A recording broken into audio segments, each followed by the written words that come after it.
Bonsoir mesdames, bonsoir mademoiselles. Bonsoir messieurs.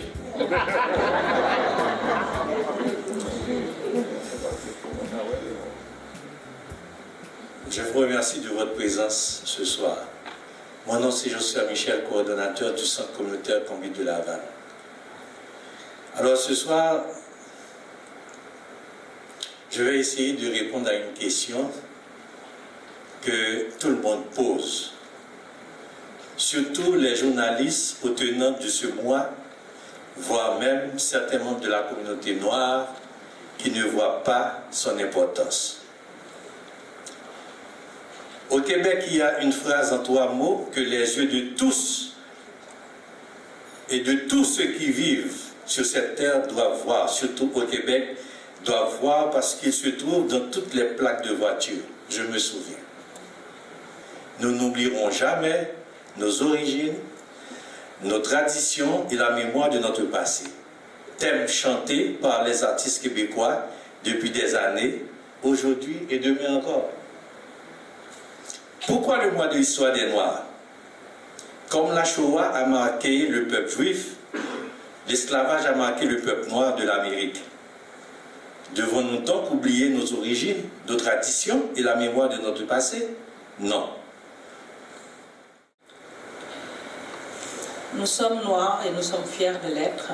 Et chaque mois de février, nous le crions haut et fort. Et par de petits efforts, des événements comme ça, on montre qui on est, puis la solidarité qu'il y a dans nos communautés. Je vous souhaite une bonne soirée, puis beaucoup de plaisir. Puis on se dit à l'année prochaine. On sera encore là pour célébrer le mois de l'histoire des Noirs. Merci. C'est ce dont qu'elle va nous raconter dans Je veux l'amour. Je vous demande d'applaudir Judith Jangy. L'amour est une force qui nous unit. N'ayons peur d'aucun mépris. Cherchons à donner la vie.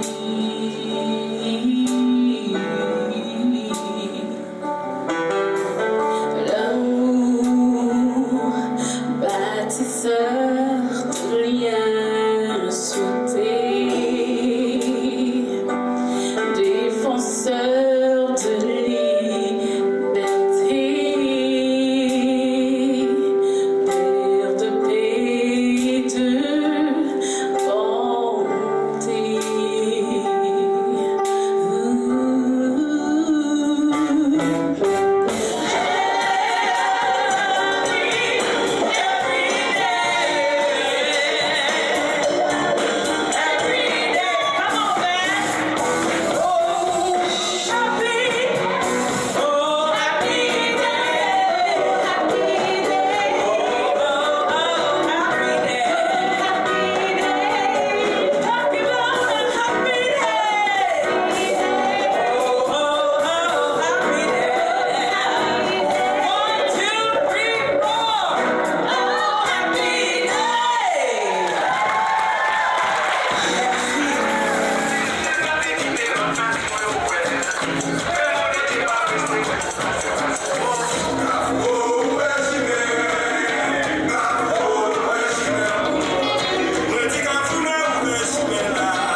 Cette commémoration date de 1926. année où l'historien afro-américain Carter G. Woodson, qui a fait sa scolarité à Harvard, a proposé d'établir une période afin d'honorer les réalisations des Afro-Américains et d'accroître la connaissance de l'histoire des Noirs aux États-Unis. Vous savez que quand on se connaît, peut-être ça nous aiderait à mieux vivre ensemble. Quand on ne se connaît pas, on a peur de l'autre.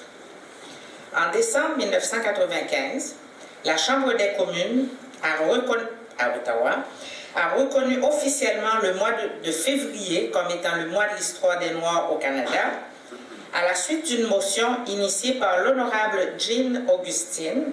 C'est la première Canadienne noire élue au Parlement. La motion fut adoptée à l'unanimité par la Chambre des communes le 14 décembre 1995. En février 2008, le sénateur Donald Oliver, le premier noir nommé au Sénat, a présenté la motion, je l'ai mis entre guillemets, motion visant à reconnaître les contributions des Canadiens noirs et le mois de février comme le mois de l'histoire des Noirs. La motion a aussi été approuvée à l'unanimité et adoptée le 4 mars 2008. Mais depuis que M. Woodson l'a amorcé, ça a commencé à faire des petits et à se commémorer dans plusieurs pays du monde. Nous sommes avec l'honorable Marie-Françoise Mégy, sénatrice. Bonjour, Madame Mégy. Bonjour. Madame la sénatrice, vous êtes là aujourd'hui dans le cadre du mois de l'histoire des Noirs, un gala qui est organisé par la communauté de Laval. D'abord, que représente le mois de l'histoire des Noirs pour vous? En général, quand on commémore, c'est pour prendre un temps d'arrêt, pour penser à quelque chose. Et dans notre cas de l'histoire des Noirs, il faut qu'on pense à d'où l'on vient, à notre identité et aussi comment vivre cette identité-là dans le milieu d'accueil. Et c'est sûr qu'on ne va pas nous mettre à part, c'est pas dire je suis noir et je viens ici au Canada, mais pas du tout. C'est justement comment vivre ensemble avec les membres de la communauté d'accueil. Et pour moi, c'est tout ça que représente le symbolisme du mois de l'histoire des Noirs. Il y a des gens qui se posent la question, est-ce que c'est encore pertinent? Surtout les jeunes générations, est-ce qu'en 2018, c'est encore pertinent de commémorer l'histoire des Noirs? Qu'est-ce que vous pensez de ça? Je pense que c'est encore pertinent parce qu'il y a des zones d'ombre que les gens qui nous côtoient ne savent pas. Et pour pouvoir vivre avec nous, il faut qu'ils nous connaissent, il faut qu'ils sachent d'où l'on vient. C'est en écoutant notre histoire, en participant à des activités, à ce genre d'activités, justement, ils apprennent à nous connaître. Et quand on connaît l'autre, on n'a plus peur de lui. Et je pense, à ce niveau-là, je pense que c'est très important. Le centre communautaire Kumbit de Laval a tenu à faire de vous la présidente d'honneur de cette soirée. On m'a expliqué que parce que vous étiez très impliquée avec le centre Kumbit en étant médecin. Oui. Voilà. Est-ce que pour vous, c'était aussi important d'être à Laval ou est-ce que vous avez un souvenir de cette implication auprès du centre Kumbit? Vous savez, Laval, c'est ma ville d'adoption. D'accord. Parce que mon premier emploi de médecin de famille, je l'ai trouvé au CLSC du Marigot à Laval. Donc, pour moi, Laval, c'est ma deuxième ville. J'habite Montréal. Et quand le groupe de Kumbit est venu me chercher, c'était beaucoup en matière de médecine, c'est en lien avec ma profession. Et c'est dans le cadre d'activités communautaires. C'est un groupe de personnes âgées qui venaient régulièrement à Kumbit et voulaient savoir des choses sur leur santé. Donc, j'y allais justement selon les sujets qu'ils me demandaient. Je le traduisais, je le vulgarisais. Parfois en créole, parfois en français, dépendant de l'auditoire que j'avais. Et je pense que les gens étaient satisfaits après chaque rencontre. D'accord. Et parlons maintenant du Sénat. Vous venez d'être au Sénat depuis environ 1 an. Oui. Donc, en quoi... quel apport vous pouvez apporter? Qu'est-ce qui vous a incité à vous présenter? Parce que ça prenait quand même d'avoir sa candidature pour être coopté. Pourquoi c'était important pour vous d'être au Sénat? Mais au début, je n'avais pas pensé être au Sénat. Je pensais aller à la retraite. D'accord. C'est à l'incitation d'amis que qui m'ont envoyé le lien pour voir la demande de candidature envoyée à tous les Canadiens et Canadiennes. Donc, bon, je me suis dit, bon, peut-être que ce serait intéressant parce que tout ce que je fais au niveau communautaire, on me dit, mais l'argument majeur, c'était, bien, vous allez pouvoir le faire à une plus grande échelle. Vous allez prendre des décisions pour les Canadiens et Canadiennes et non pas juste pour la communauté autour de vous. Donc, j'ai trouvé ça intéressant et je me suis dit, bon, je verrai ma place là. D'accord. Donc, j'ai été très fière d'avoir été choisie parce que vraiment, on se sent... c'est un privilège d'être à ce niveau-là. Okay. Puis depuis un an, qu'est-ce qui s'est passé? Est-ce que ça a bougé? Est-ce que vous avez des choses en plan au Sénat où vous êtes fortement impliqués puis qui sont importantes pour vous? Bon, le début, la première année, c'est une année d'apprentissage pour apprendre toutes les procédures et tout ça. Au fur et à mesure qu'on s'implique, on prend des décisions. On peut prendre pas encore, mais on peut prendre le parrainage d'un projet de loi, on peut prendre le rôle de critique d'un projet de loi. Ensuite, on peut participer au débat. Donc, c'est cet apprentissage-là qui se fait tranquillement et on le fait. Mais au fur et à mesure qu'il y aura des dossiers importants qui vont m'interpeller, soit en termes humains, soit en termes de médecins, soit en termes de communauté, c'est sûr que je vais m'y impliquer et peut-être porter le dossier avec moi. D'accord. Pour conclure, on est presque à la fin du mois de l'histoire des Noirs, puis on va célébrer bientôt la journée de la femme. Vous, en tant que sénatrice, mère, puis noire, quel est le message que vous portez aux jeunes femmes d'abord, puis aux jeunes femmes noires? D'être elles-mêmes et de continuer à être fières de ce qu'elles sont, mais de se garder les coudes serrés, de se supporter l'une l'autre pour être capable d'avancer et faire avancer la cause des femmes. C'est très important. Merci, Madame la sénatrice. Ça me fait plaisir.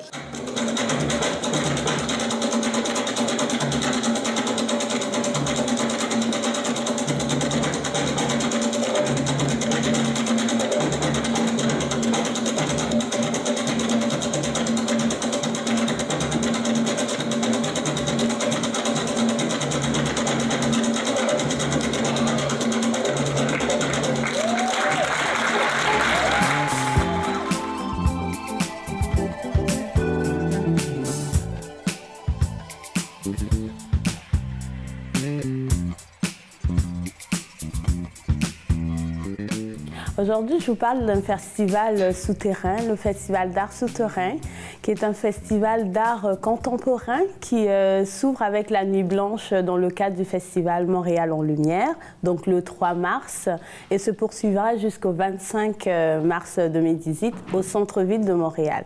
Alors ça, c'est un festival qui en est à sa 10e édition et il a pour objectif de vulgariser l'art contemporain ainsi que sa valorisation, notamment mettre plus la présence, parler plus de la présence du monde de l'art contemporain dans le monde souterrain.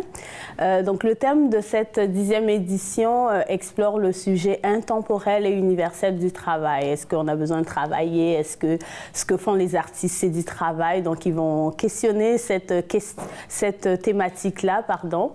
Et donc, pour avoir plus d'informations et acheter vos billets, réserver vos places, vous pouvez aller voir sur leur site internet artsouterrain.ca.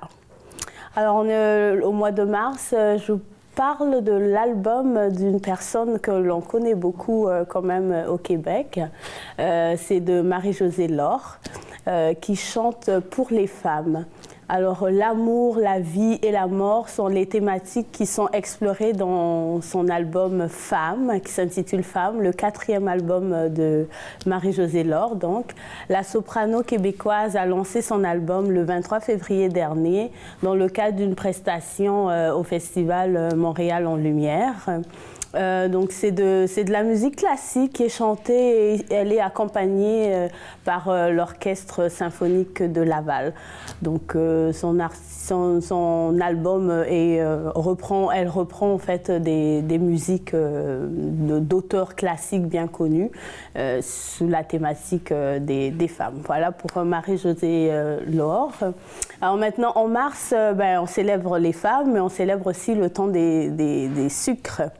Donc vous avez jusqu'au mois d'avril à peu près pour aller vous sucrer le bec dans une cabane à sucre ou un festival près de chez vous. Par exemple comme au village québécois d'antan à Drummondville ou encore la cabane à sucre urbaine de la promenade de Wellington à Verdun à Montréal donc. Bon, pour des idées d'endroits que vous pouvez visiter, vous pouvez vous laisser inspirer par Marie-Claude Dililo, qui est une journaliste qui tient aussi un blog épicurien. C'est comme ça qu'elle définit son blog et c'est comme ça qu'elle se définit. Alors, elle nous propose pour le mois de mars, en fait pour le temps des sucres, une liste de 10 endroits où se sucrer le bec au Québec. Donc, vous allez voir son blog qui s'intitule « Le carnet de MC ».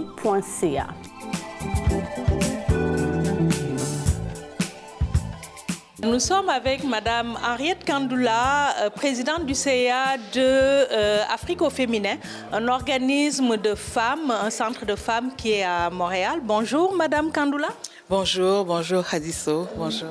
Ça fait plaisir de vous voir, puis de voir que votre centre est nominé dans le cadre du mois de l'histoire des Noirs. D'abord, que représente le mois de l'histoire des Noirs pour vous? Le mois de l'histoire des Noirs, pour moi, c'est un temps d'arrêt parce que, bon, le mois de l'histoire des Noirs, nous sommes ce que nous sommes. Donc, la couleur de peau ne change pas. Hein, c'est 365 sur 365, nous sommes noirs. Mais prendre un temps d'arrêt pour célébrer, pour valoriser, reconnaître l'apport des communautés noires dans l'histoire du Québec, du Canada, du monde, c'est vraiment important. Car vous savez que le peuple noir a subi beaucoup de situations défavorables. On ne rentrera pas dans l'histoire, mais ça vaut la peine de s'arrêter parce qu'il y a encore beaucoup de préjugés par rapport aux communautés noires et de s'arrêter pour montrer que nous sommes là pour construire ce pays ensemble et que les gens d'ici peuvent compter aussi sur nous, c'est important. Et aussi, ça nous permet de valoriser aussi ce qu'on fait, notre travail, d'être reconnu à part entière. Puis le Centre Afrique au féminin est un centre de femmes. Puis la thématique de cette année, c'est des femmes fortes, les femmes noires, des femmes fortes. Qu'est-ce que ça vient chercher chez vous? Puis c'est quoi le rapport avec le centre dont vous êtes la présidente du conseil d'administration Afrique au féminin? Oh, moi, ça vient vraiment me chercher. Hein. Ça vient me chercher parce que Afrique au féminin a été créée, incorporée il y a 30 ans par des femmes extraordinaires. J'ai eu l'opportunité de connaître ces femmes-là. Et même moi, si je suis ici aujourd'hui, c'est à cause de ces femmes-là. Car je me souviens, je faisais ma maîtrise sur les femmes africaines et j'ai sillonné Montréal pour voir quelles étaient les femmes africaines, qu'est-ce qu'elles faisaient. Et je suis tombée sur les gens justement d'Afrique au féminin qui étaient des femmes avocates, des femmes médecins, des femmes professeurs, travailleuses sociales, enseignantes. Ce n'étaient que des femmes professionnelles. Et moi, j'étais aux études, puis quand j'ai vu ça, elles se sont mises ensemble pour créer ce centre parce qu'elles ont dit, en arrivant ici au Québec, avec leur bagage, avec leur instruction, elles avaient de la misère à s'intégrer. Elles se sont dit, si nous, avec tout ce qu'on a, on a de la misère, et celles qui n'ont pas tout ce que nous, on a comme bagage, qu'est-ce que ça doit être? Et c'est comme ça qu'elles se sont mises ensemble pour justement donner des services, aider les autres femmes qui avaient qui étaient un peu plus démunis, justement pour faciliter leur intégration. Et je les ai vus et moi, ça m'a beaucoup inspirée. Et aujourd'hui, venir ici, je pense à ces femmes-là, que 30 ans plus tard, l'œuvre, elles sont là. Oui. Elles sont honorées aujourd'hui par la table ronde en fait, qui organise le mois de l'histoire des Noirs à Laval, puis qui organise le gala. Que représente ce prix pour vous, pour conclure? Moi, ce prix, il y a juste une chose dans ma tête. Je vais donner ce prix vraiment pour rendre hommage à Augustine Matumona, qui a été la fondatrice d'Afrique au féminin, qui, si elle ne s'était pas battue, on ne serait pas là, parce qu'elle est décédée d'un cancer du sein en 2007 et elle a laissé une œuvre. Si Afrique au féminin est aujourd'hui comme centre de femmes reconnu, c'est grâce à elle, car elle a vraiment combattu. Et ce prix, c'est vraiment pour elle. Merci, Madame Kandoula. Merci.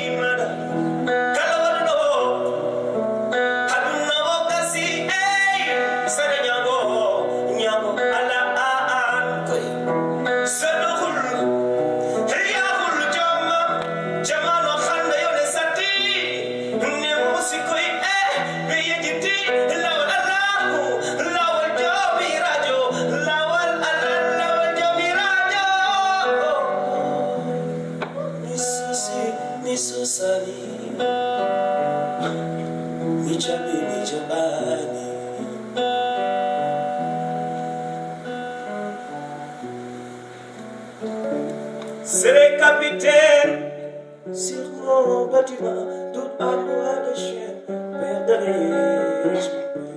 C'est les capitaines sur mon bâtiment, tout en bois de chien, perdrai.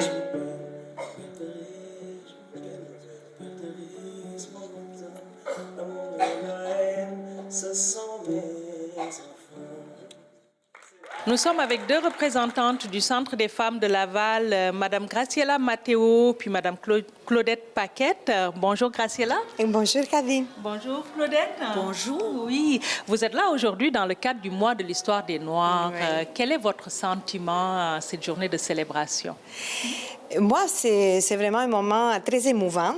On vient de vivre une première partie de spectacle extraordinaire dans lequel les contenus de discours, de messages, c'était poignant. J'étais heureuse d'entendre vraiment ces revendications et encore de la dénonciation, parce qu'on vit encore des situations qui sont inacceptables, surtout la communauté noire ou les communautés culturelles en général. Et je trouve que ce moment, on se rassemble pour fêter, mais aussi pour parler de qu'est-ce qu'on a dans nos tripes, qu'est-ce qui vient nous chercher. Encore aujourd'hui, en 2017, et la lutte contre le racisme continue. Et nous sommes, Centre des femmes de Laval, nous sommes là. Et le Centre des femmes de Laval, qui est aujourd'hui honoré, qui est reconnu comme organisme impliqué dans son milieu auprès des femmes de tout horizon, mais aussi un travail très important auprès des femmes racisées. Qu'est-ce que ça représente pour vous? Les femmes de toutes les sortes de communautés et tout ça représentent beaucoup pour nous autres parce qu'on va chercher les connaître de toutes leurs qualités intérieures, tout ça. Bien souvent, c'est parce qu'on ne les connaît pas. C'est pour ça que certaines personnes agissent mal. Mais le Centre des femmes, quand ils arrivent, et tout ça, nous sommes toutes heureuses et de les accueillir avec amour, tout ce qu'on peut leur donner de bon, nous le donnons, puis tout ça, puis on est contente de tout ce que l'on fait pour eux. Puis on souhaite qu'on ait de plus en plus de ces gens-là qui viennent nous voir au Centre des femmes, puis on les accueille comme des amours, c'est des amours.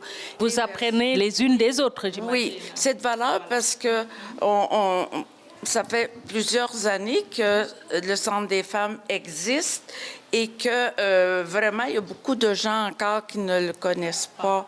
Puis s'ils savaient comment est-ce que c'est qu'on est bien là, moi, j'ai fait une grosse... j'ai subi, comme on dit, de la cruauté mentale, de la violence verbale. Quand je suis arrivée au Centre des femmes, j'étais toute à l'envers. Puis maintenant, là, je vous dis, je revis ce que je vivais avant. Je suis bien dans ma peau, je suis tannante, puis je fais des farces, puis tout ça. Puis je sais pas, je vis bien, puis j'ai besoin de ça. On a besoin de ça. Puis si toutes les femmes venaient chez nous, ils trouveraient qu'on a du plaisir. C'est effrayant, c'est effrayant des fois. Mais on a Graciela. Graciela, elle nous aide aussi. Oui, on s'aide entre toutes. Ouais. Elle nous aide à part de ça. Quand on est tannante, elle est encore plus tannante que nous autres. Alors, elle nous donne du pep. On va d'ailleurs conclure. J'espère que le Centre des femmes va durer longtemps. Puis il va être connu. Surtout, je suis contente parce que le poste de Laval, ça fait longtemps que je voulais que le poste de Laval puisse nous connaître. Ouais, parce qu'on existe, on est là. On va d'ailleurs conclure avec Graciela sur ce prix-là. Qu'est-ce que ça représente pour vous? C'est une reconnaissance. Et je dis merci au Kumbit, merci au Opal Magazine, Kadi, parce que la reconnaissance est très importante quand on fait un travail acharné. Le Centre des femmes a travaillé depuis... Ça fait 37 ans qu'on travaille pour l'inclusion et pour la diversité. Et être reconnu dans ce qu'on fait, ça fait du bien et ça donne de la force pour continuer. Merci beaucoup, Graciela. Merci, Claudette. Merci.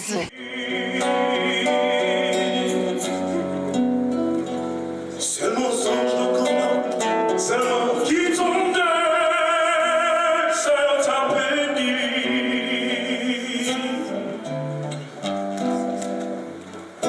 Cousin, on va fêter Haïti. Sur vos commissions.